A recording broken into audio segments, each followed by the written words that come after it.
um prazer muito grande nós estarmos iniciando mais um Papo de Graça. O nosso tema hoje é completamente livre, de modo que nós estamos fazendo isso porque algumas pessoas escreveram reclamando que elas têm feito as suas perguntas, mas que às vezes aqui na mesa o monopólio acaba sendo das perguntas imediatas, né? Então, para que a liberdade seja completamente sua, nós, no dia de hoje, estamos franqueando esse programa inteiro para que perguntas variadas sejam feitas de qualquer natureza. Não precisa haver uma ordem, uma sequência temática. Qualquer pergunta sua, você pode colocar desde que você não ultrapasse os 180 caracteres. 150. 150. E aí o meu querido Elmo vai ler a pergunta, de modo que se você não quiser ser identificado, você apenas diz, não me identifique. Ele, ainda que ele veja seu nome ali, ele não mencionará seu nome. E você faça a pergunta que queira e pode começar a fazer isso do momento que desejar, daqui para frente. Já começaram. Já começaram, né? Vamos primeiro, então? Vamos, então. Caio, o que você pensa acerca da arqueologia bíblica e a incessante busca por parte de historiadores para encontrar a Arca da Aliança Perdida? Bom, eu acho que são duas perguntas. São duas perguntas. A arqueologia bíblica eu acho extraordinariamente interessante, útil e fascinante. Eu já disse algumas vezes que se eu tivesse assim chance de me desdobrar em 3, 4, 5 vidas simultaneamente, uma dessas vidas eu dedicaria à pesquisa da arqueologia bíblica.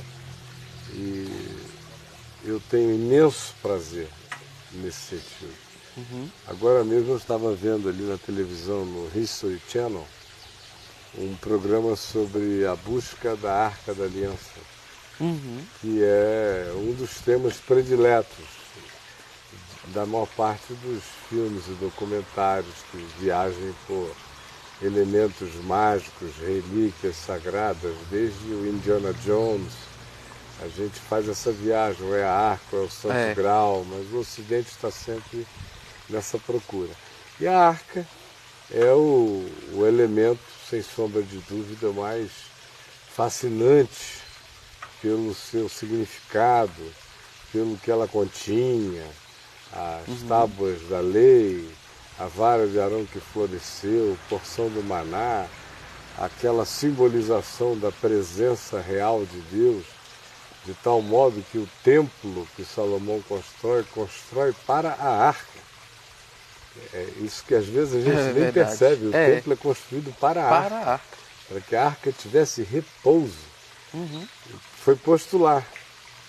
E tudo que aconteceu depois da invasão babilônica, do cerco babilônio a Jerusalém, com a queda de Jerusalém e a destruição do primeiro templo, o templo construído por Salomão, e o povo de Israel, especialmente o povo de Judá, sendo levado cativo para a Babilônia, daquele momento em diante não se tem mais nenhuma notícia da Arca nos registros bíblicos.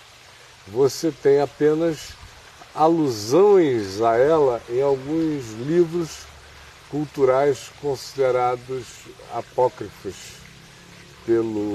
pela linha protestante da percepção do cânon, mas você tem apenas no livro de Macabeus, segundo Macabeus, uma alusão ao fato de que Jeremias teria conseguido tirar a arca do templo com um grupo de sacerdotes e levado-a dali para uma jornada longa, que aí as variações dessa jornada são diversas.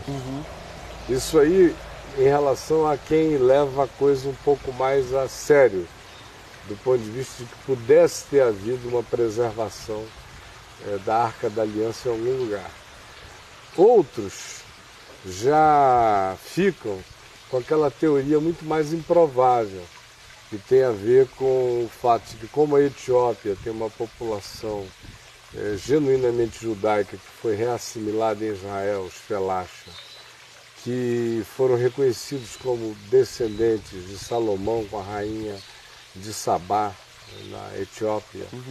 E como existe a história, a lenda etíope do Manalik, que teria sido filho de Salomão com a rainha de Sabá, eles têm a história de que Manalik foi se instruir em Jerusalém sob a tutela de seu pai Salomão, enviado por sua mãe, e que no retorno, ele percebendo que haveria grande chance de que se tramasse contra o pai dele, destruição de templo e outras coisas, ele levou a arca, ou teria levado a arca, juntamente com um grupo de sacerdotes que com ele haviam se unido para conspirar, para salvá-la do que poderia vir a ser, segundo eles, uma futura conspiração para a tomada do poder. E com a destruição daquele aparato todo que estava construído de proteção à arca.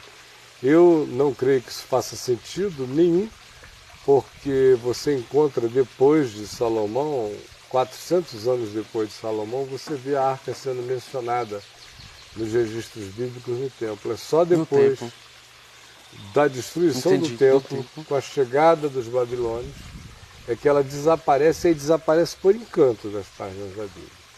Aí vem tradições judaicas falando de Jeremias e o livro de Macabeus também falando de Jeremias. Aí a viagem de Jeremias tem uma rota que leva a arca para a cidade de Petra e dali se dividiria a jornada na direção do Egito, que seria extremamente improvável, mas eles até situariam uma cidade lá no Egito onde a arca teria tido algum repouso, mas descobriram recentemente que, conquanto a cidade fosse de fato de população de maioria judaica, eram judeus politeístas, porque o templo que eles tinham erguido no Egito tinham 5 portas, uma delas era dedicada a Javé, mas outras 4 eram dedicadas a divindades diferentes. Então, é totalmente improvável que tenha sido o grupo de Jeremias que tenha construído aquilo, e mais improvável ainda que naquele contexto, sendo eles tão rigorosos desse lugar do repouso da arca, fossem alojá-la ali. Logo ali, verdade. A outra variação sai de Petra, caminha na direção da Arábia Saudita e acaba indo parar no Iêmen. E porque também tem uma comunidade judaica antiquíssima que foi reconhecida há não muito tempo atrás, já agora por causa de exames de DNA, como sendo uma comunidade genuinamente judaica. Eles eram assim considerados porque se declaravam judeus, mas são negros. E também porque eles tinham hábitos milenares de práticas completamente judaicas. Mas a condição de negros era tão veementemente mais gritante que a comunidade judaica só os admitiu como sendo parte de uma tribo perdida de Israel, que as tradições falavam, agora, recentemente, por causa de exames de DNA. Então, como lá nesse lugar, nessa cidade, que é uma cidade, inclusive, pitorescamente bela, no litoral do Iêmen, carrega tradições antiquíssimas, começou a ver essa história. E também porque lá eles dizem que eles seriam os remanescentes do grupo que teria viajado com Jeremias tentando salvar a arca, e um grupo de fiéis, porque a destruição seria iminente. Mas tudo isso é viagem, é especulação. Aqui no fundo do meu coração, sem que isso seja nada além de uma opinião minha, eu diria que eu acho que a arca física, a arca concreta, ela, à semelhança de João Batista, sofreu um fim insólito. A gente admite que João Batista foi decapitado e trazido para uma festa e tal, mas parece que é difícil admitir que a arca possa ter sido vandalizada, destruída. justamente por ser o que ela era. E conquanto fosse um objeto, do ponto de vista do seu acolchoamento, do seu revestimento todo em ouro, e madeira preciosa, e estofo, isso e aquilo, mas a quantidade de outras riquezas sem esse poder sagrado, mas de valor real em vil metal, que havia em Jerusalém nos tesouros do rei, eram de uma soma incomparavelmente para um babilônio, do ponto de vista de quem só está pensando em grana, pesou mais. em peso, tinha muito mais valor numerário derreter aquilo ali do que a arca que tinha, era um valor relativo, porque o grande valor dela era espiritual, e se eles quisessem enfiar uma espada assim no reto judaico, a coisa mais trágica a fazer, mais do que destruir o templo e a cidade, era destruir a arca, era banalizá-la mesmo, era quebrar o espírito judaico. Então, o meu senso de realismo me inclina a crer que o fim da arca tenha sido trágico. E apesar de que a arca se torna totalmente sem importância espiritual na compreensão da fé, do entendimento da fé em Jesus, você não vê Jesus fazer uma única alusão à arca, porque Jesus é o templo, Jesus é a arca, Jesus é o pátio dos gentios que acolhe a todos, é o santo lugar onde nós somos santificados todo dia, e é o santo dos santos onde nós já estamos santificados desde antes da fundação do mundo, onde ele é tudo, ele é também a arca da aliança, da eterna aliança, não com tábuas de Moisés, mas com tábuas de carne escritas e guardadas, não com a vara de Arão, mas com a vara segundo a ordem de Melquisedeque, não com o maná perecível, mas com a palavra eterna e imperecível. Então todas essas coisas se tornaram parte de um relicário obsoleto e sem importância. Eu vejo nesse sumiço da arca uma grande bênção de Deus. Você já imaginou essa arca presente no mundo, neste mundo? A desgraça que seria a presença dessa arca, a serpente de bronze na qual ela se tornaria, a adoração judaica, cristã e até muçulmana a essa arca, todo tipo de esoterismos e de cabalismos e de bruxarias que não cercariam a arca, de modo que o sumiço dela para mim é uma maravilha. Ela só reaparece na Bíblia, já no Apocalipse, no plano da mais profunda multidimensionalidade, num ambiente paralelo, ela reaparece com João dizendo: eis que eu vi a Arca da Aliança, a qual tinha sido levada e guardada no santuário de Deus nos céus. Então, obviamente que não era aquela arca de madeira revestida de ouro, porque o prata e ouro não herdam o reino dos céus, nem madeira de acácia, nem tábuas da lei, nem nada disso. Isso tudo é desta ordem temporal e perecível. De modo que a arca que está lá é aquela acerca da qual se disse a Moisés: quando tu fizeres, faze conforme o modelo que te foi mostrado.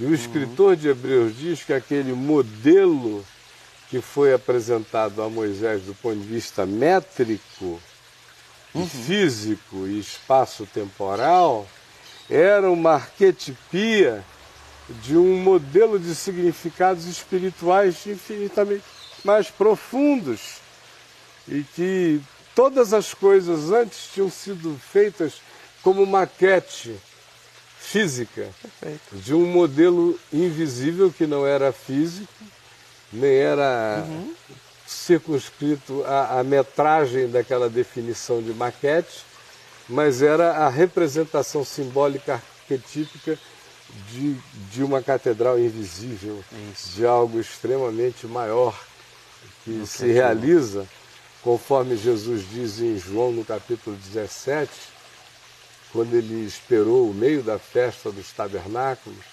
e o processional do sacerdote indo pegar água no poço de Siloé para jogar no altar oriental do templo, para simbolizar a esperança do cumprimento profético da profecia de Ezequiel acerca do novo templo que seria erguido, e que não era nem aquele templo que Herodes tinha erguido, porque eles tinham esperança de que chegasse aquele templo definitivo. E é um templo estranho, porque ele cresce para dentro. A medida externa dele é muito pequena.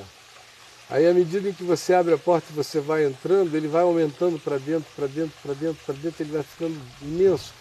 É um templo que não dá para construir num ambiente físico de partículas definidas fora do mundo subatômico. Ou seja, é um templo que só dá para ser construído para um mundo que possa crescer para dentro, do mundo quântico para lá. Então, deixando de lado a física de Newton. Foi por isso que Jesus, quando viu o sacerdote jogar água ali, cumprindo aquele rito, disse: se alguém tem sede, vem a mim e beba, porque como está escrito, aludindo ao profeta Ezequiel, nas Escrituras, aquele que crê em mim, do seu interior fluirão rios de água viva, e ele se fez aquele templo, que cresce para dentro, e fez de nós maquetes daquele templo, que crescem para dentro também. De modo que toda essa discussão relicária sobre a Arca da Aliança, ela deve fazer parte apenas do nosso interesse de fascinação pelo tema, porque enquanto você assiste um documentário que bota o indivíduo fazendo a viagem, independentemente de ser ou não a procura da arca, você já sabe que não vai achar arca nenhuma, mas a viagem é interessante, ela é rica, ela é culta, ela acrescenta 90% de elementos culturais, de povos, de origens, disso tudo, que são interessantes por serem em si mesmas interessantes, não por causa da temática da arca. Eu acho que qualquer das relíquias passadas, dos objetos sagrados do Velho Testamento e daqueles que o cristianismo... A gente podia incluir também aí o Jardim do Éden, essa busca também que existe, né? Que é uma outra busca inócua. Não será encontrada, jamais. Até mesmo a fisicalidade de um possível Jardim do Éden plantado no tempo e no espaço, ali na região do Iraque de hoje, já foi absolutamente desertificada.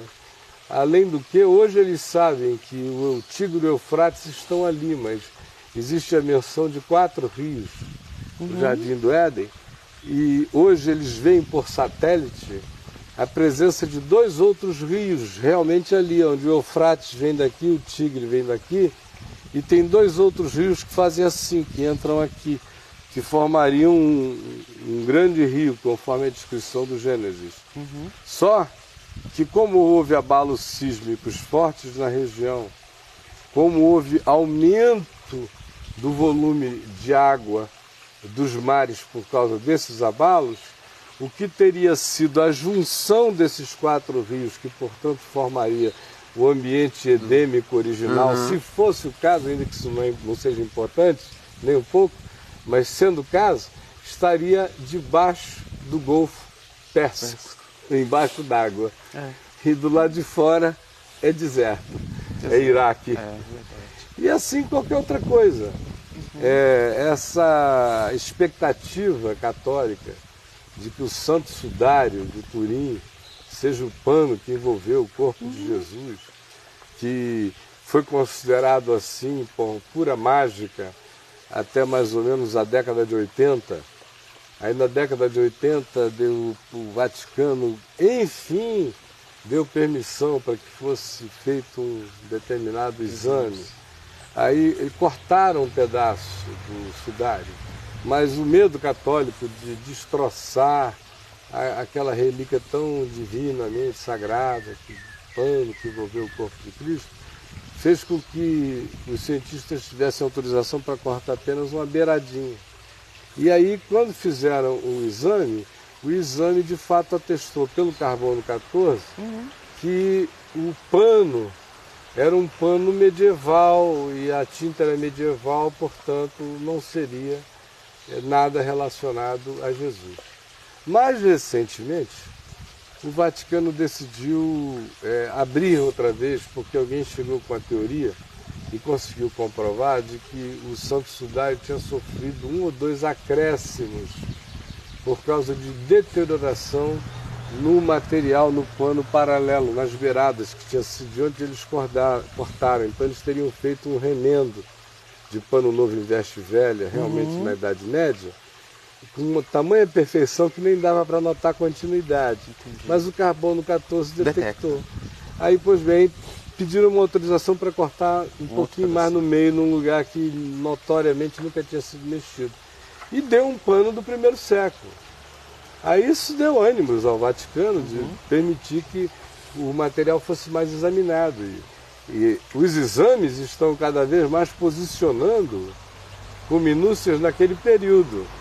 Aí vem assim, outras questões, é que realmente a impressão da face no pano, que chegou a ser atribuído em razão assim, desse culto ao Leonardo da Vinci, que se estabeleceu de 12 anos para cá, mais ou menos, antes do livro Código da Vinci, ele já estava no auge, na crista da onda, e já tinha escrito How to be a Renaissance Man, nos Estados Unidos, que era um livro baseado no Da Vinci.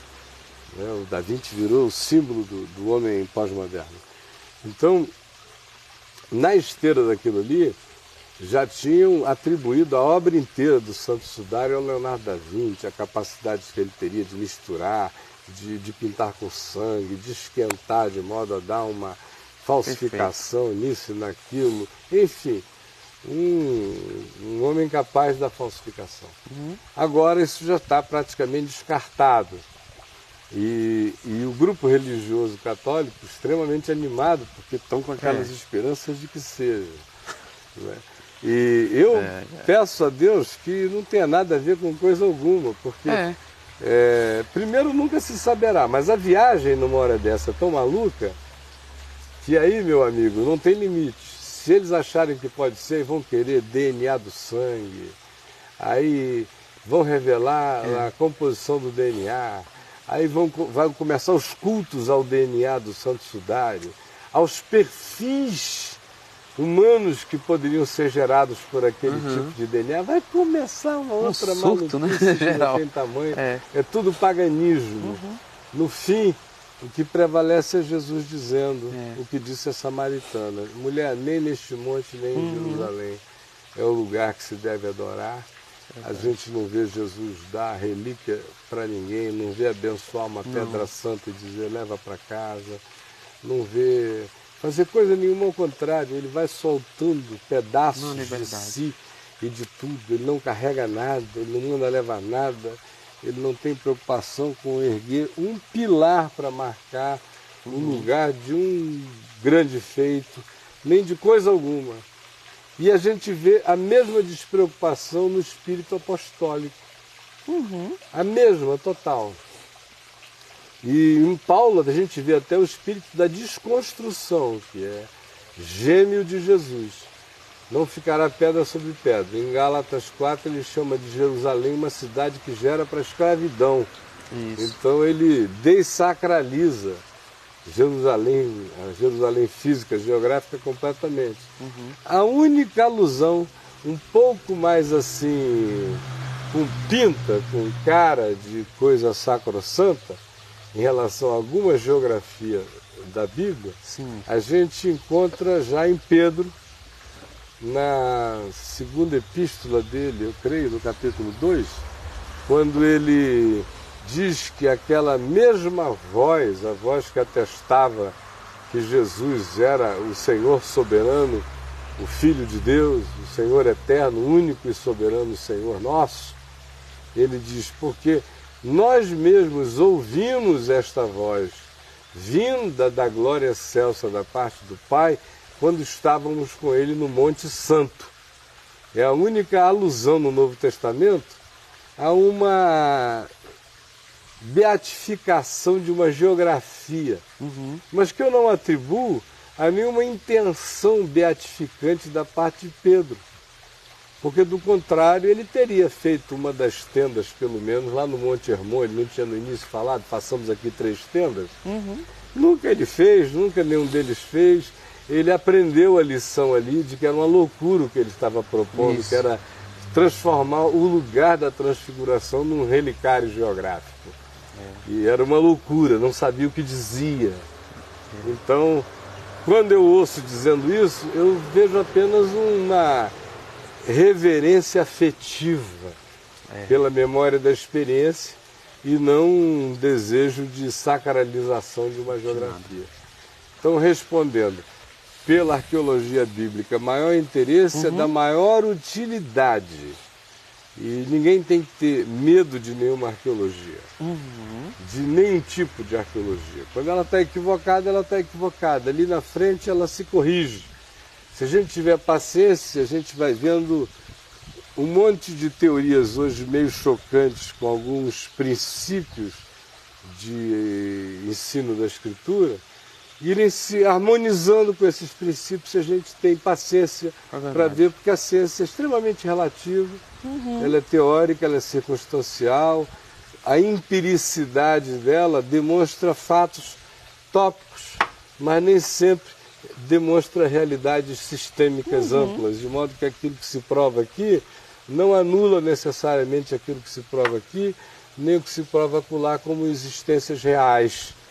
Prova disso é o dilema entre a física newtoniana do macro-universo e a física quântica do mundo subatômico, que são, do ponto de vista das leis operativas em ambos os ambientes, irreconciliáveis. Totalmente. Mas ambas existentes e inegáveis. E mais, esta aqui maior é feita desta aqui, que é antitética como lei, em relação a esta que é criada por ela. Isso apenas mostra a liberdade. É uma coerência interessante dentro da ciência, né? Então, respondendo, é isso aí. Tem mais perguntas aí, então, mas antes, Anderson, bem-vindo. Deus te abençoe, meu irmão. Aí, Caio, fizeram bastante perguntas aqui. É claro que não dá tempo para mim. Se você achar interessante, eu sairia lendo aqui algumas. O pessoal vai ficar muito satisfeito, né? Tá, aí a gente vai... E já tendo, porque eu não tinha tempo para ficar lendo agora. Tá. Então vamos lá. Passa dessa pergunta. Veio aqui a boa tarde a todos. Tem alguns falando em Olá Fonseca. O Fonseca não veio hoje. O Evangelho de Judas pode ser considerado cristão? Vamos lá, mais uma. Poderiam falar sobre a física quântica? Pergunte, por favor, se o Caio pretende lançar o livro Em Busca de Issa, dando continuidade ao Nefilim e Tábuas de Eva. Caio, já te ouviu antes falar sobre a Arca da Aliança. Gostaria de ouvir mais sobre o que você pensa sobre seu paradeiro. Já foi dito. Acabei de falar. Sobre esse tema de arqueologia bíblica, você leu o livro e a Bíblia tinha razão? Que fala sobre esse tema? Você o indicaria aos que têm gosto por isso? Não. É um livro muito antigo, muito velho, da década de 60, desatualizadíssimo, não serve para mais nada. A igreja substitui o reino de Deus e o texto de Hebreus 7 faz de Abraão um modelo de dizimista segundo a ordem de Melquisedeque? Há um livro lançado pela Girafa, não sei se é isso, a Bíblia não tinha razão. Eu estou enviando a telinha para amigos no Orkut como recado. E estou enviando a telinha para amigos no Orkut como recado. Acho que é a telinha do programa, né? Deve ser interessante. O capítulo 12 de Apocalipse fala de uma mulher. Alguns a identificam como Israel, outros como a igreja e ainda outros como Maria. O que você diz? Mas tem 2 mulheres no Apocalipse. Uma grande prostituta. A grande prostituta. A outra não. A outra é aquela que dá a luz a um filho varão que há de reger a terra com a vara da sua boca. Acho que é de Apocalipse 12 que ele perguntou, Deve né? falando. Do dragão e da mulher. Eu continuo lendo aqui, aí dá uma pausa e você vai... Sim? Então vamos começar. Não, pode ver todas aí. Rapidinho. Existe um pregador que vende uma réplica da arca por R$6.000. A arca tem algum valor cristão? Os teólogos liberais interpretam que o livro de Jonas é uma lenda, enquanto que os ortodoxos dizem o contrário. A narrativa é uma lenda ou é literal? O que a nação judaica diz a respeito da arca oficialmente? Judeu tem vergonha de falar sobre a arca? Desse sumiço? O Evangelho de Judas pode ser considerado cristão? Já repetindo, né? Os primeiros livros do Gênesis devem ser lidos no sentido literal ou como uma poesia que explica o início de tudo? Os primeiros capítulos, perdão. Aqui tem alguém transferindo um link. O capítulo 12 de Apocalipse fala de uma mulher. Agora ele está só corrigindo o que ele tinha dito. Adolf Hitler foi um instrumento usado pelo Criador para fazer cumprir Mateus 27 e 25, sendo ele, Hitler, uma autoridade constituída por Deus. É uma pergunta. Por quê? Ele quer saber se Adolf Hitler foi um instrumento usado pelo Criador para fazer cumprir Mateus 27 e 25. Sendo ele, Hitler, uma autoridade constituída por Deus? Essa é a pergunta. E qual a pertinência do livro de Enoque? É muita pergunta. Muita pergunta. Estamos concluindo, tá? Vai ser histórico ler todas as perguntas. E os demônios que estão presos nessa região do Iraque, que demônios são esses? Será que o Éden não é hoje o lugar onde está o Triângulo das Bermudas? Caio, pode esclarecer para mim Mateus 15, 26 e 28? Caio, de onde surgiu o mito Santo Graal? Descobriu-se que remendaram o pano. Caio, o que você diz sobre a teologia relacionada a André São Paulo? Relacional, né? Teologia Deve ser relacional. relacional, ele colocou. O capítulo 12 de Apocalipse está concluindo aqui. Caio, pode esclarecer Mateus, repetindo. Como o Caio pode responder tantas perguntas ao mesmo tempo? É a última pergunta. Lemos. Não posso. A resposta... Não posso, não dá tempo. Vamos Não dá pela tempo. da primeira. Eu vou tentar ser bem objetivo. Eu não consegui decorar, você vai ter que... Tá, me lembrar. a primeira pergunta ele quer saber se poderia ser considerado... A segunda pergunta, né? Se poderia considerar o Evangelho de Judas. Judas Iscariotes. Certamente, só ele não está provavelmente. falando da epístola de Judas na Bíblia. Não. Considerado cristão. Ele quer saber se pode ser considerado cristão o Evangelho de Judas. Se ele quiser dizer assim, cristão do fenômeno histórico chamado cristianismo, ele é uma produção de uma seita cristã. Agora, se ele pode ser considerado cristão, sendo a palavra cristã usada na perspectiva que Pedro usou na epístola dele, que é sinônimo de discípulo, então eu diria que não. O Evangelho de Judas, ele carrega contradições essenciais o tempo todo em relação aos 4 evangelhos que nós temos. Que quem não lê os demais textos dos evangelhos apócrifos fica sempre pensando que quando se fala nesses outros evangelhos, de Judas, Maria Madalena, de Filipe, a viagem de Paulo ao terceiro céu, textos de Bartolomeu, Evangelho de São Tomé, essas coisas todas, que a gente está falando de evangelhos que têm essa estrutura de conteúdo, sequência, consistência, começo, meio, fim. Não tem. Não dá. Não, eles não têm. Eles são extremamente confusos, nitidamente são materiais preparados em cima de convicções bem estabelecidas e que eram convicções de conciliação entre a fé em Jesus, a tentativa de fazer um híbrido da fé em Jesus com algumas filosofias já existentes. Assim como, por exemplo, em Jerusalém se tentou fazer um híbrido da fé em Jesus com o judaísmo. E o subproduto daquilo ali, todos nós conhecemos muito bem. Uma perversão.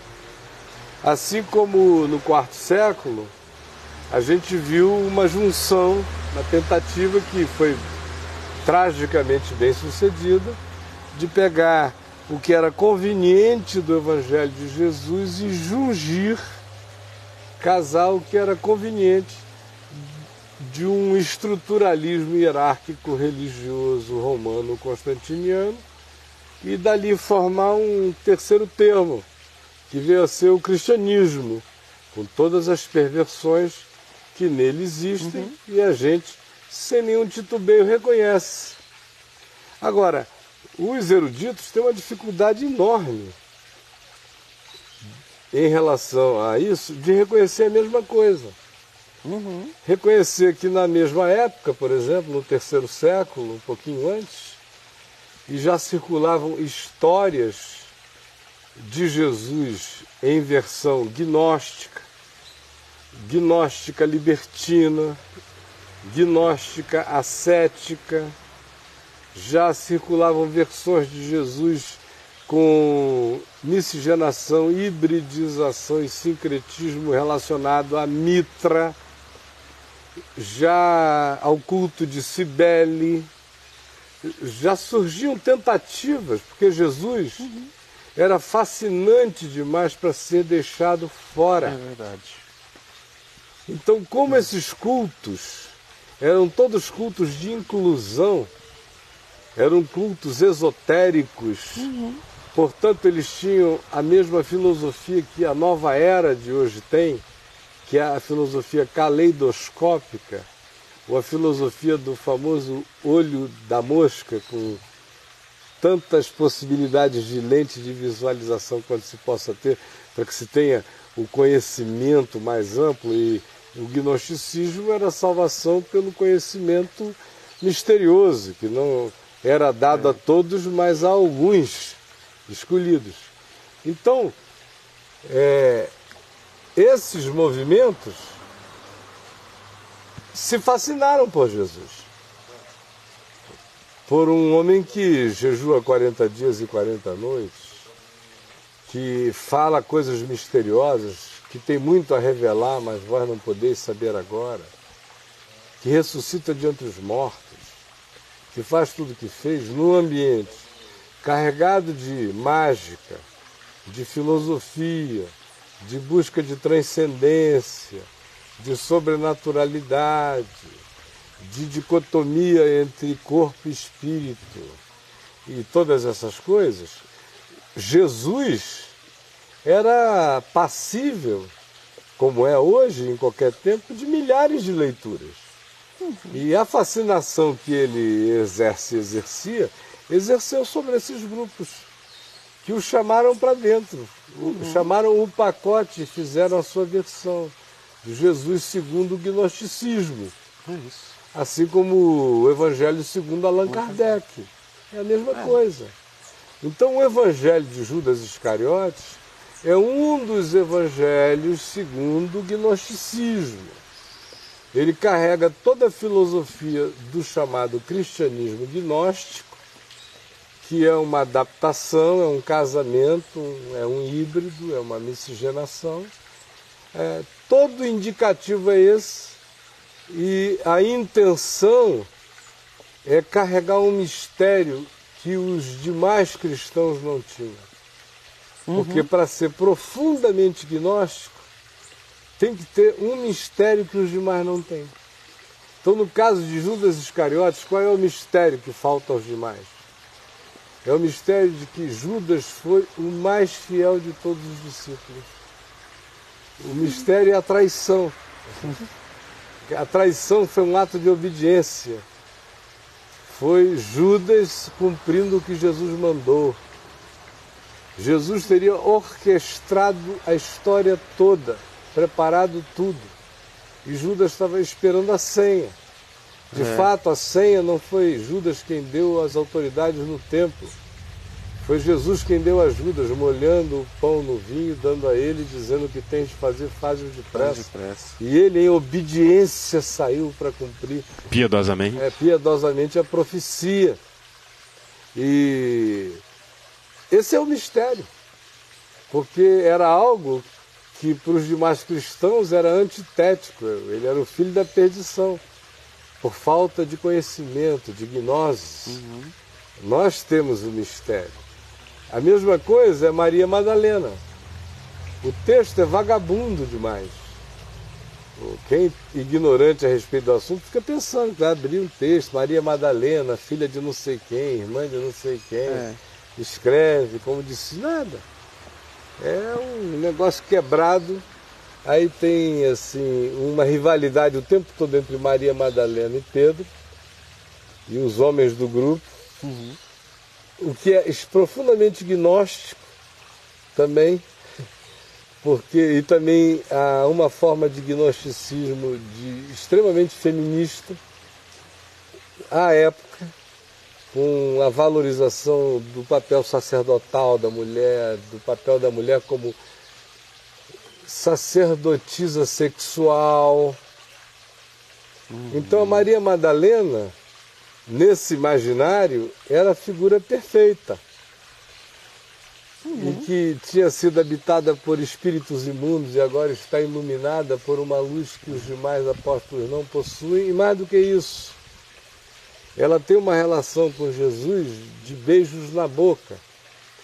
Conquanto o texto não diga, porque ele está rasurado em todas as vezes que diz assim, então Jesus beijou, aí não dá para ver direito se é aquele discípulo ou aquela discípula, aí também não diz se é na testa, na bochecha, na mão, na orelha, nem nada. Aí eles compuseram tudo por na boca. Na boca, na boca, na boca. Então, Maria só era beijada na boca. Aí isso vai insinuando a intimidade. Olha, tem coisas que ele só diz para mim em particular. Então, em momento algum se fala de... Depois que a gente transou, Jesus virou para um lado e me disse, Maria, eis que em verdade eu te digo. Mas ainda que tivesse sido escrito assim, não teria dito nada além do que um grupo, com necessidade de criar um Jesus à sua imagem e semelhança, fez, como dezenas de outros grupos fizeram na história e fazem hoje. Inclusive como fizeram em relação a Maria, pela Igreja Católica, para reforçar o papel feminino, né? Aí a acusação que eles fazem, os que advogam essa tese, por exemplo, do Evangelho de Tomé, a primeira vez que eu li, eu olhei e falei, é um texto esotérico, que propugna a salvação pelo conhecimento, pela revelação de mistérios.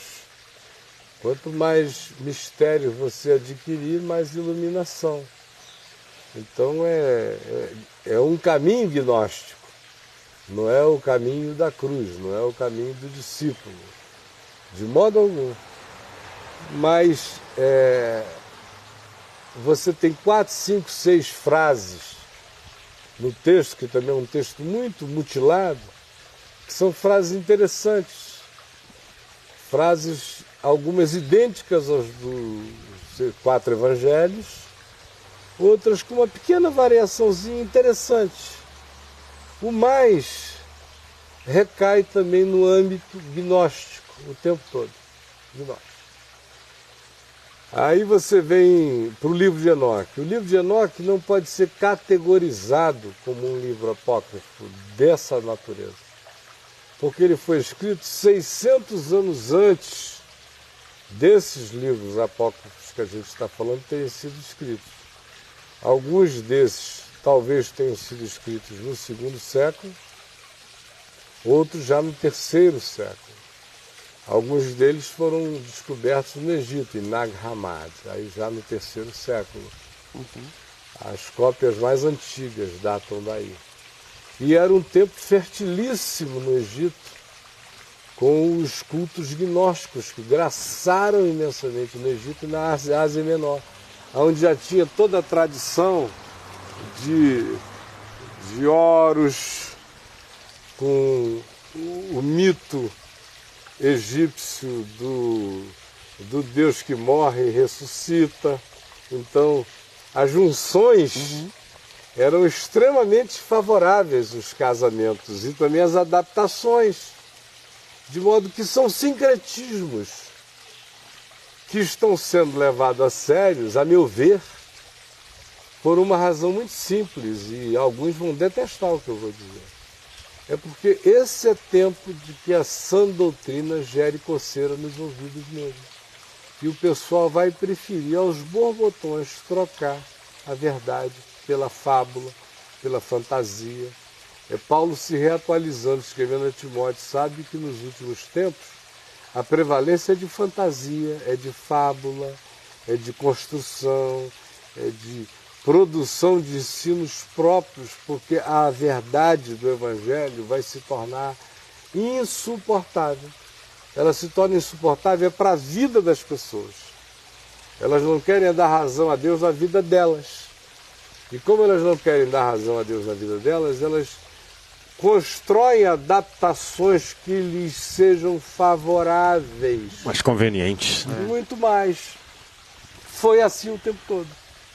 O livro de Enoque, ele não está incluído aqui nesses livros chamados pelo cristianismo de canônicos, que estão aqui, eu não tenho nada contra, não tenho nenhum a tirar e nenhum a colocar, não sinto saudade de nada, e não é por nenhum culto meu a quem tem escolhido, ao grupo que fez, não.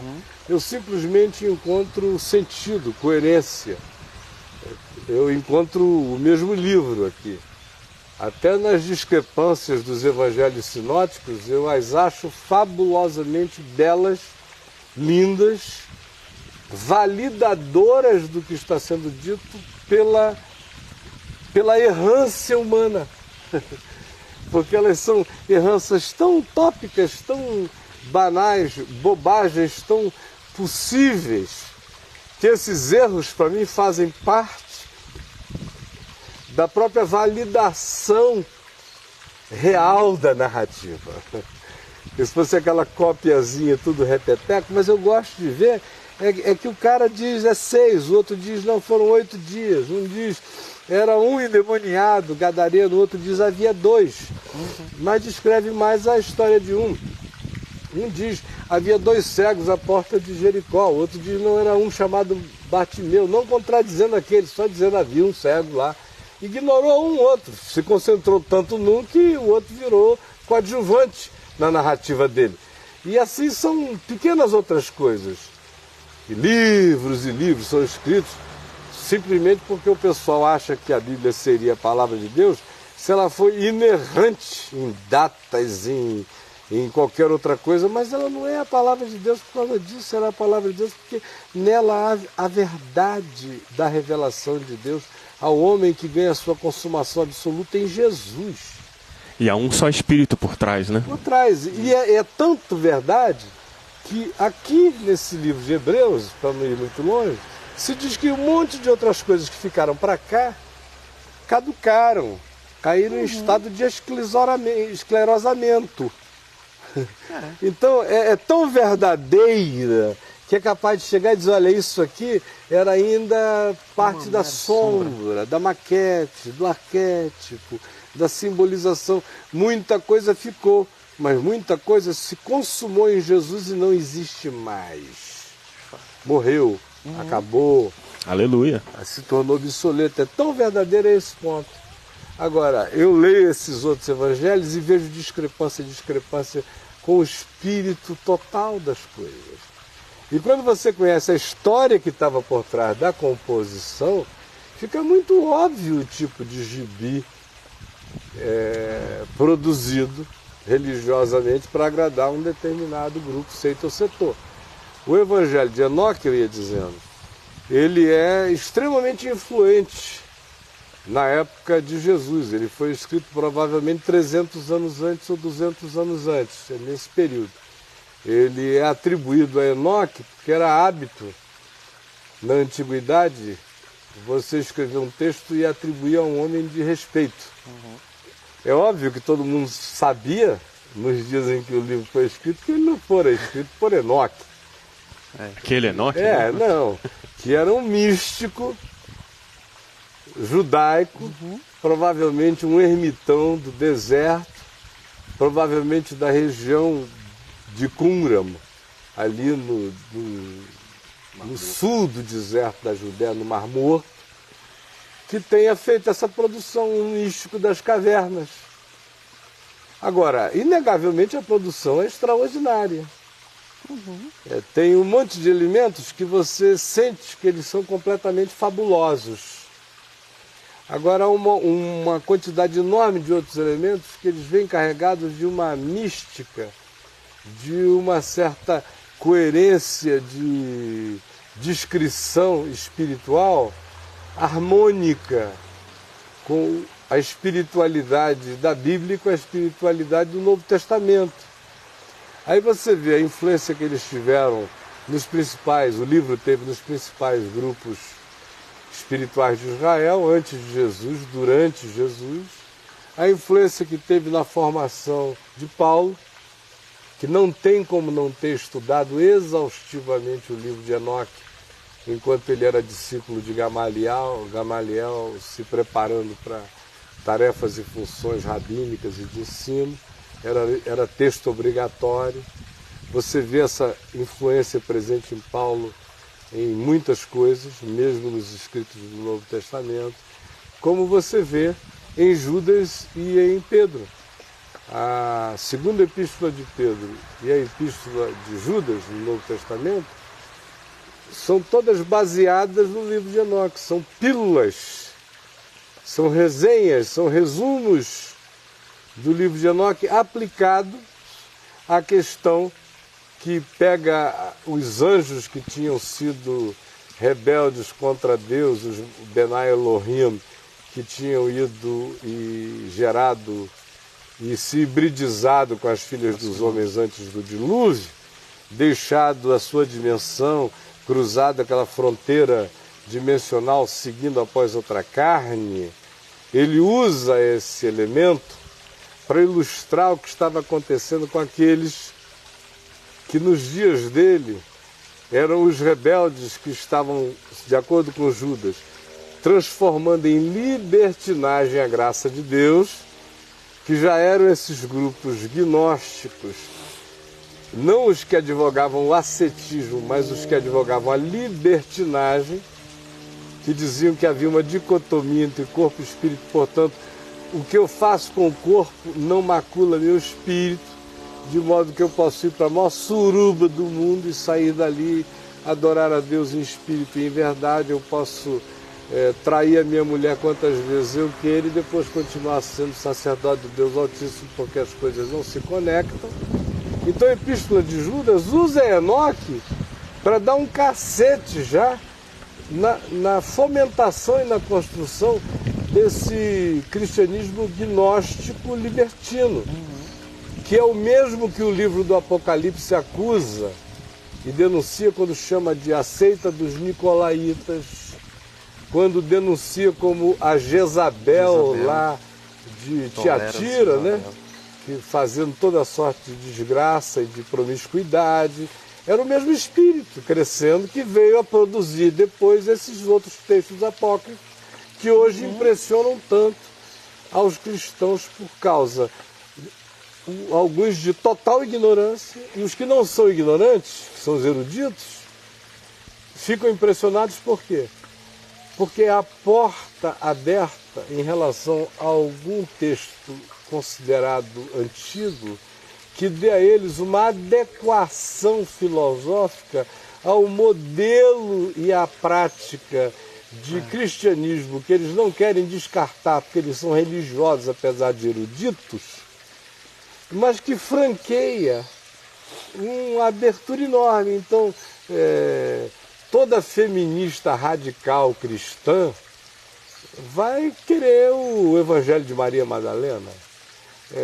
Todo indivíduo que advogue um tipo de liberalidade sexual de linha mais promíscua, sem que se dê satisfação, sem que isso seja importante em nenhuma dimensão do consequente, ser, vai obviamente abraçar essas filosofias, vai achar maravilhoso.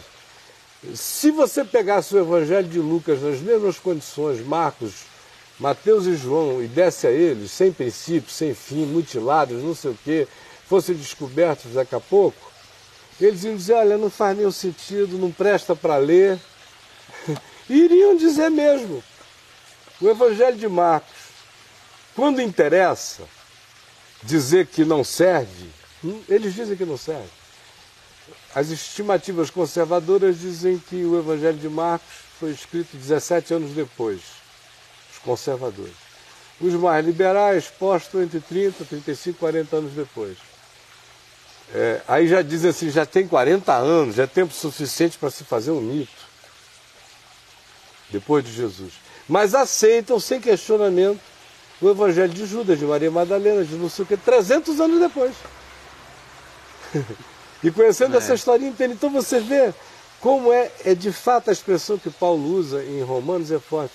São os homens que detêm a verdade pela injustiça. É deter mesmo.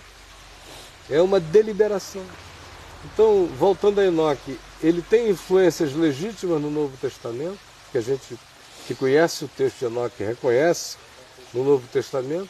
Ele não foi utilizado pelos apóstolos como uma inserção de um texto a ser muito lido, mas ele foi mencionado, é mencionado em Judas, e ele transparece como influência em alguns lugares. Agora, por que não foi absorvido? Eu acho que pela mesma razão pela qual o Novo Testamento não faz nenhuma absorção explícita de nenhum texto, mesmo antigo da Torá. Observem isso. Eles chegam e dizem assim, do Gênesis. Jesus diz, não foi assim desde o princípio. Ele não cita, não tem nenhuma preocupação com isso. Não vos disse Moisés? Ora, Moisés não escreveu o Pentateuco. Não dava tempo. Não tinha como. Moisés trouxe as tábuas da lei, pronunciou as leis orais, escribas foram escrevendo fragmentos dela, pedaços dela, soltos, num livro que não tinha essa organização de modo algum, nem enrolo, nem nada.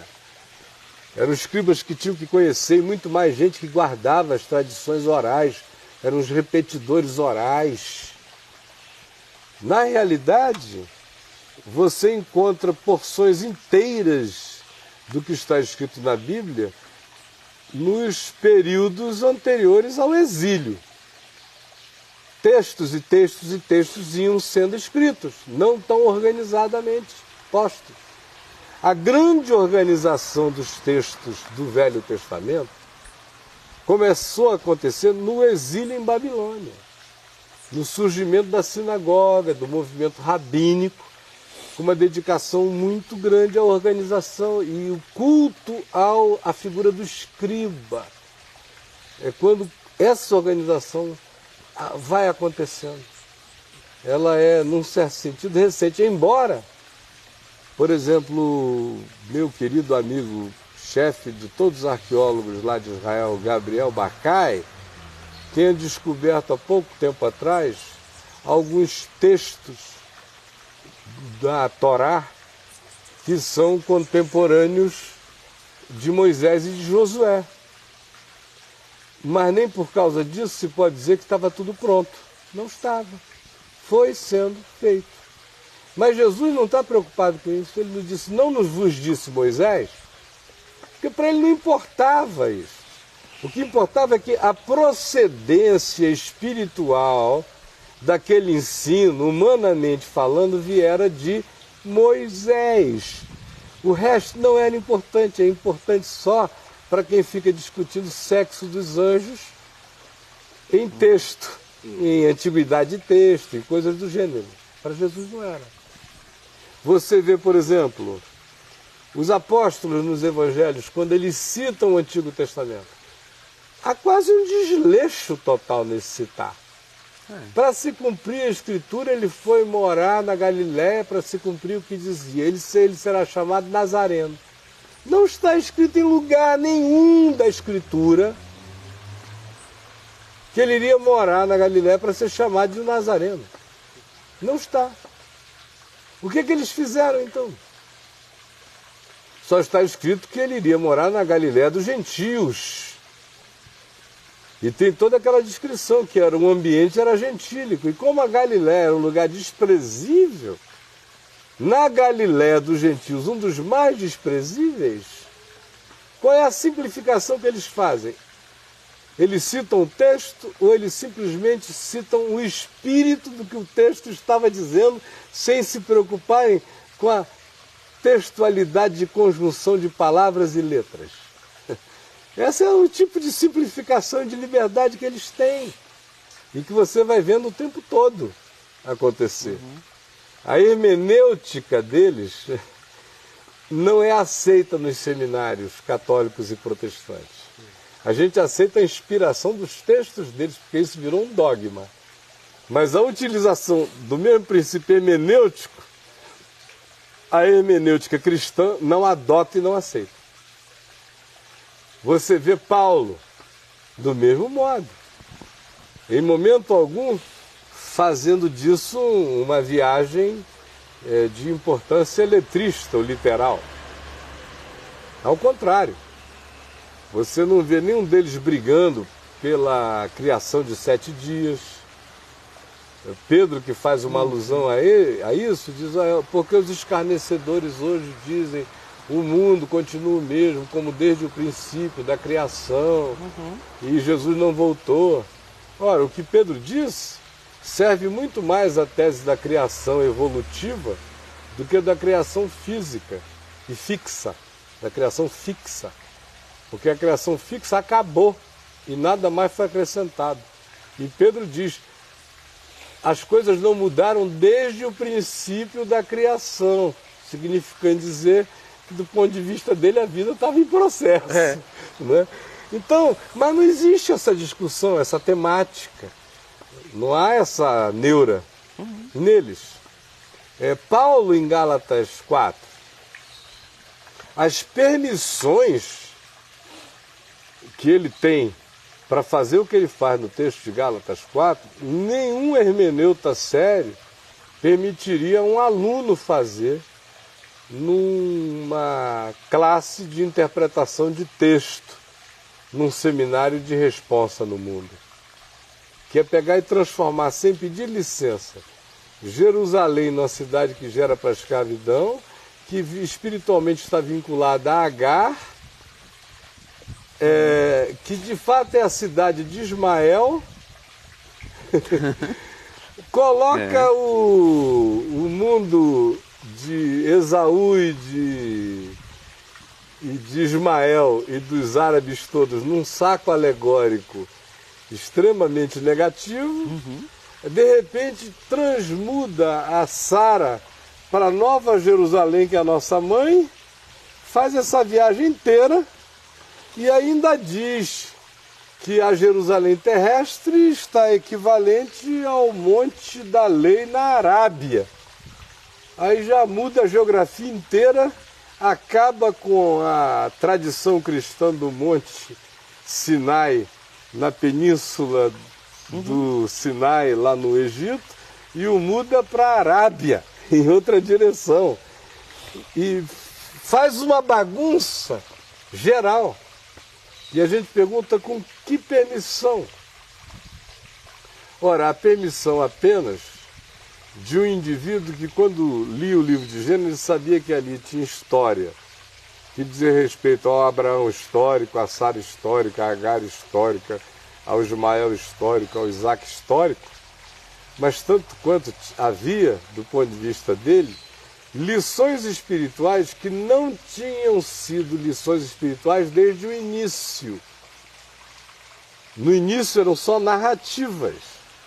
O que ele admite é a crescência dos significados da Escritura à medida em que a história evolui, de modo que a história original de Abraão, que era só uma narrativa histórica da peregrinação de Abraão, agora, nos dias de Paulo, mais de 2000 anos depois, ou 2000 anos depois, se torna uma realidade que salta do livro do Gênesis para mostrar uma arquetipia que ilustra e esclarece e demonstra como a história é dinâmica, como as figuras são dinâmicas e como aquilo que um dia teve o seu significado histórico-narrativo, agora já tem uma outra aplicação que subverte a coisa inteira, de modo que o que Paulo está dizendo é: leiam sempre a Escritura tentando descobrir o que corresponde a quê nesses novos momentos da história, mas mantenham-se no eixo imutável que é Jesus. Se Jesus for o centro da interpretação, se o espírito dele for a chave hermenêutica, o resto é apenas ilustração. O que não se pode é relativizar a realidade absoluta do que está posto por Jesus.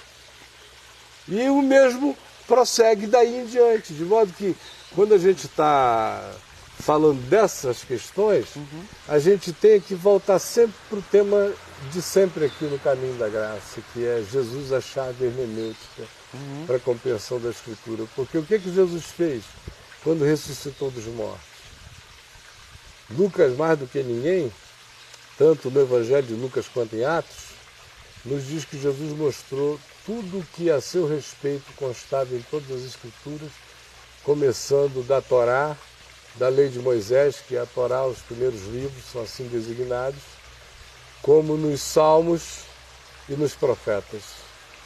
Então, no livro de Gênesis, eu suponho que a viagem que ele tenha feito seja toda aquela viagem simbólica e tipológica, mostrando a eles desde Adão, do que cobriu Caio, Adão. e aqui nesse ponto, você vai acabar respondendo a pergunta do Samuel quanto do Tiago, que eles questionam quanto à literalidade desse início, dessa introdução aí O de Gênesis Mateus. tem pedaços do Gênesis que são extremamente... a linguagem é uma linguagem mítica. Os 3 primeiros capítulos do Gênesis são claramente bem míticos, até porque eu acho que o que as pessoas não entendem é que não dá para descrever um ambiente tão primal, uma experiência tão primitiva, uma experiência tão psicológica, porque aquela experiência, antes de qualquer coisa, foi uma experiência psicológica, porque ela se repete todo dia, em cada um de nós. Não dá para descrever uma experiência tão original, tão primal, tão psicológica, sem a linguagem mítica. Porque sem a linguagem mítica, ela se transformaria numa experiência de um indivíduo. E não teria nunca mais a sua aplicabilidade universal. Entendi. Mas é porque ela é descrita numa linguagem mítica que cada Pedro chega lá e diz: eu sou Adão. Que cada Elmo chega lá e diz: eu sou Adão. Que cada Anderson chega lá e diz: eu sou Adão. Que cada Caio chega lá e diz: eu sou Adão. Verdade. Que cada mulher chega lá e diz: eu sou Eva. Não está dizendo que o significado real da experiência e do que aconteceu a Adão não tenha sido aquele, e que as consequências não tenham sido aquelas. Mas também está dizendo que a realidade daquela experiência pode ter sido exatamente daquele jeito, como não necessariamente precisa ter sido. O que se precisa saber é que o resultado foi exatamente aquele. Exatamente. Só isto. Aí quando você chega no capítulo 4, você começa a ver as coisas ficarem mais factuais. Mas ainda não tanto. Porque não se dá nenhuma explicação de com quem que cai em casa. Aquela organização de vida é muito súbita. Mostrando que de fato a narrativa não estava nem aí para ser um detalhamento histórico. Perfeito. Na hora que ela abre esses gaps, esses espaços, o que ela está dizendo? Eu estou interessado em descrever os pilares desse significado. É isso. Ela está obviamente dizendo isso. Quando ela não se importa em dizer com quem que ele casou.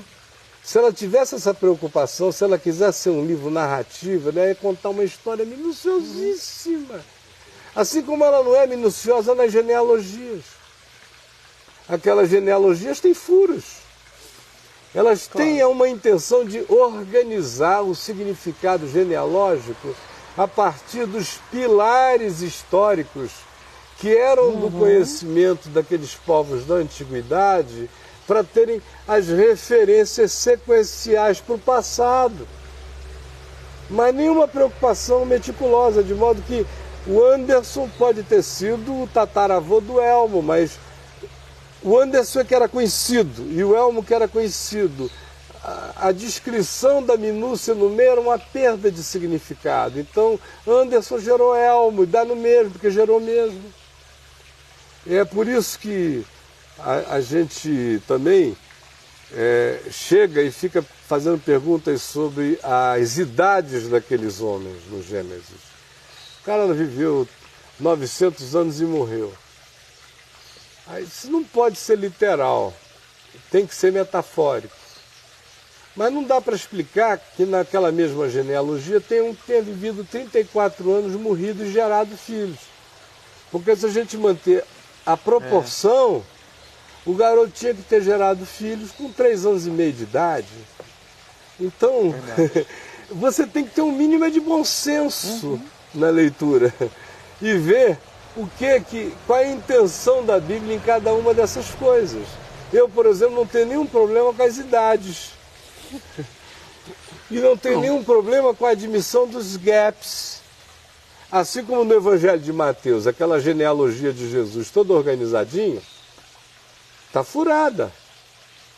Que diz que de Abraão até Davi foram 17, de Davi até o exílio 17 gerações, do exílio até Jesus 17 gerações. Não foram. Houve períodos com 3 a mais, 2 a menos. Qual era a intenção? É que a gente não pensa com a mentalidade antiga. A mentalidade antiga era dizer, olha, tudo isso faz sentido. Era só isso que eles estavam tentando dizer. Simples assim. Tem um significado nessas coisas. Então, no capítulo 4 do Gênesis, você já começa a ver a mescla de arquetipia com narrativa. Aí você começa a ver os saltos históricos extraordinários. Aquela geração de Caim já engloba, ela vem da Idade da Pedra, ela entra na Idade do Bronze, ela vai entrando no mundo dos artefatos. E em 3 versículos ela faz uma viagem que, do ponto de vista arqueológico e paleontológico, antropológico, né? É longa demais, mas ela não está com nenhuma preocupação a esse respeito. Ela só dá a origem daquela produção, de onde é que veio aquilo ali. Assim como ela estabelece 2 fenômenos muito significativos na antiguidade. Em Caim e Abel e nas suas gerações. Foi o grupo que optou por lidar de maneira menos ecologicamente intervencionista na terra, que foi o grupo dos criadores de ovelhas, e o grupo que tentou criar uma cultura de maior intervenção no planeta, que foi o pessoal de Caim, os dos instrumentos, dos arados, das tecnologias, das cidades, das organizações, que acabou sendo o grupo prevalente até hoje, como cultura planetária. Isso também está posto.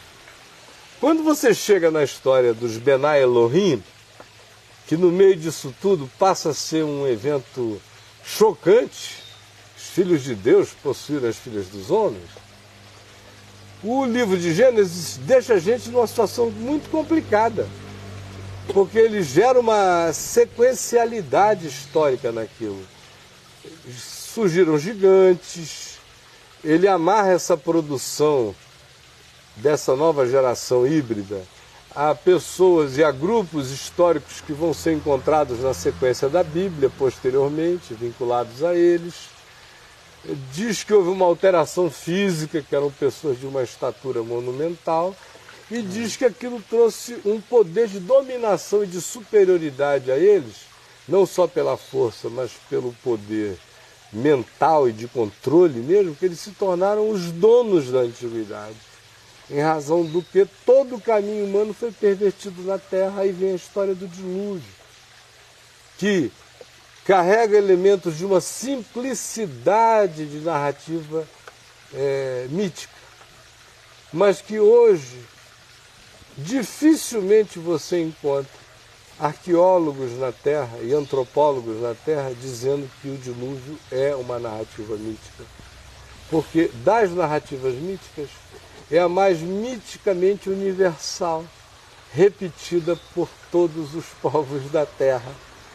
Cada uma com variaçõezinhas aqui e ali, mas basicamente a mesma história, da mesma época e tudo mais. E a gente poderia ir prosseguindo, de modo que quando você chega em Abraão, a história vai ficando bem histórica e narrativa.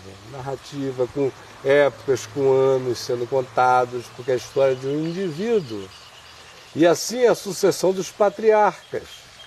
Mas quando à medida em que você vai entrando já no livro de Josué, aí a ênfase jornalística do estilo vai mudando. Quando você vai entrando no período dos juízes, aí a narrativa é sinteticamente jornalística. E vai. Quando você faz a mudança para Samuel, aí vai ficando mais minuciosa de tempos, cronologias.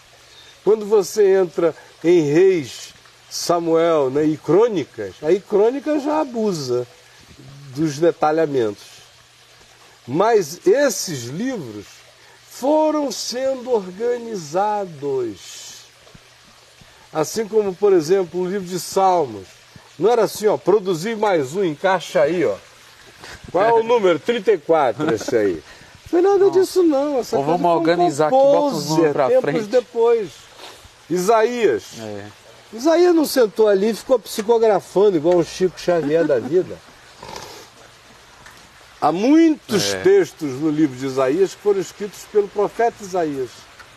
Há uma quantidade enorme de outros que foram registrados por outros, tempos depois e agregados ao livro, que é o chamado Deutero Isaías, em que carrega o mesmo espírito do profeta Isaías. Tenham sido coisas dele que foram reagrupadas, declarações dele feitas e escritas, ou tenham sido produções espirituais que se sentiam totalmente geminadas e irmanadas àquela construção. Para mim, o que eu identifico é simplesmente Jesus dizendo: eu estou aqui. Então, se o nome do cara era Isaías ou era assim, Zezinho das Candangas, não me interessa. Jesus disse: eu sou encontrado aqui. Hoje se cumpriu essa escritura. Hoje se cumpriu. Examinais as escrituras, porque julgais ter nelas a vida eterna, pois elas são as mesmas que testificam de mim. E os apóstolos não tiveram essa preocupação com pedigree. Apenas disseram: homens santos falaram da parte de Deus, movidos pelo Espírito Santo. E nos dias deles, eles viam pelo menos um homem santo falando da parte de Deus, movido pelo Espírito Santo. Porque é o que Pedro diz na sua epístola, quando defende Paulo, dizendo que os instáveis e corruptos de mente, corrompidos de mente, não compreendiam Paulo, faziam uma leitura conveniência anti-Paulo, não conseguiam alcançar a Paulo, e assim deturpavam o que ele dizia para a própria destruição deles. Queriam fazer de Paulo ou um ser que rejeitava toda a história passado, ou queriam fazer de Paulo um advogado de libertinagem só porque ele falava na graça. E Pedro diz: quem entendeu assim não compreendeu, quem entendeu assado está perdido. Não é nada disso. E afirma: e deturpa o nosso amado irmão Paulo, que escreve coisas difíceis de compreender, assim como eles também deturpam as demais escrituras.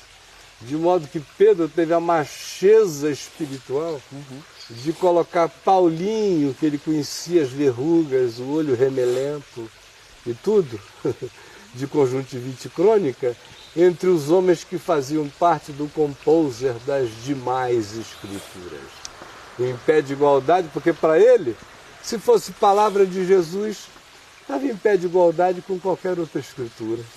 Era simples assim. Tem mais alguma coisa aí que dê tempo? Quanto tempo a gente ainda tem? Tem tempo aí que você podia me dar, Jovem? Acabou o tempo? Já acabou 5 horas já? Falar da mulher do Apocalipse, não? Vamos só falar aqui as que mais me impressionou, as perguntas. foi alguém pedindo que o senhor falasse a respeito do Henrique Cristo, se ele é um surtado ou se ele é um charlatão. E outra que ficou interessante aqui é a questão de... Alguém falou assim, não, que Adolf Hitler era uma autoridade de Deus, porque tinha um propósito a cumprir.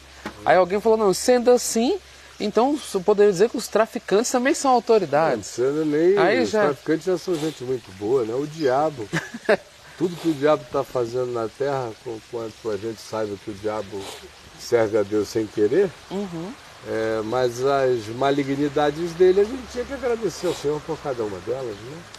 Então a vida não recai nesses predestinismos, esses absolutismos pesados. Se Romanos 13 diz que a autoridade é ministro de Deus por bem, ele está falando da autoridade justa. Faze o bem e terás louvor, faze o mal e terás espada. Verdade. Ou seja, uma autoridade justa. Porque quando ela é injusta, o texto é Apocalipse 13. Ela é a besta. É besta. Então, é simples saber se a autoridade é de Deus ou não é de Deus. Se fizer a justiça é de Deus. Se praticar a injustiça é do inferno. E tem que ser Simples encarada com a cara de diamante de Ezequiel e dizer casa rebelde. E viver com as consequências. É isso.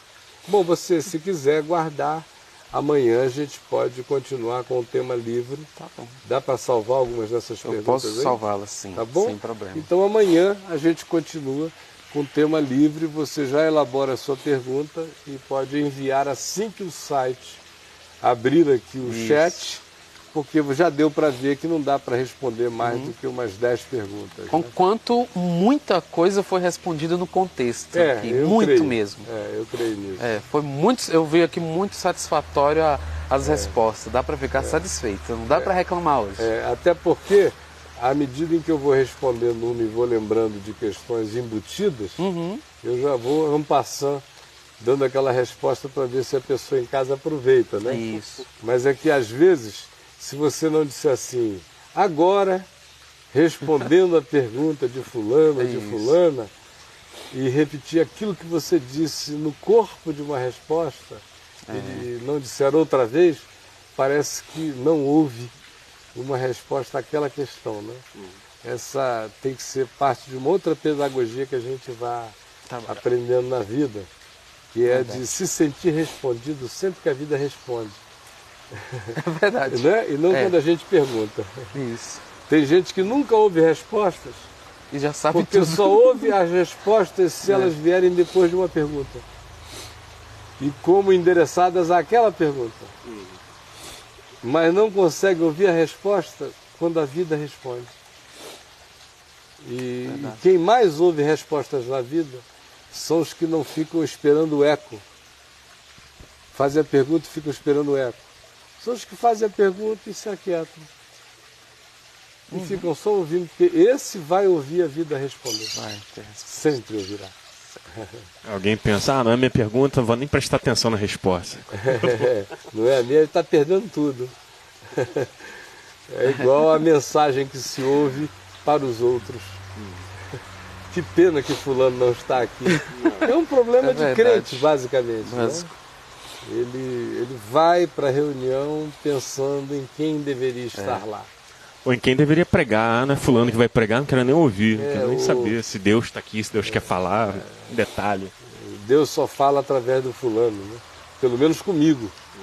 Aí já elegeu o indivíduo para ser oráculo. E diz que não tem ídolo e que Jesus é o único mediador entre Deus e os homens. Mas se não for o fulano falando, eu não estou afim de ouvir. Não adianta.